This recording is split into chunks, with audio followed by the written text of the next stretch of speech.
Serial drama ये रिश्ता क्या कहलाता के आने वाले एपिसोड होने वाले हैं सनसनीखेज। जी हाँ दोस्तों, आने वाले एपिसोड में दरअसल आप लोग देखने वाले हैं कि दादी साहब विद्या अभीरा से कहती हैं कि जो आपने वो बच्ची को गिफ्ट किया था सूट, वो उसके पैसे कहाँ हैं।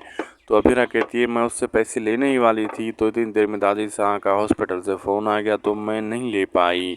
तो दादी साहब कहती है ये तुम अपने दानवीर को जो है ना, अपने हम पर लड़की तुम मत थोपो, और अब बिजली का बिल कौन देगा। तो अभीरा कहती है मैं बिजली का बिल दे दूंगी, टेंशन इसकी आप परेशान ना हो, टेंशन मत लें। तो इतनी देर में अरमान सोचता है कि जिसने वो अच्छा सा सूट दिया था मायरा को फ़ोन करता हूँ, उसको शुक्रिया अदा करता हूँ।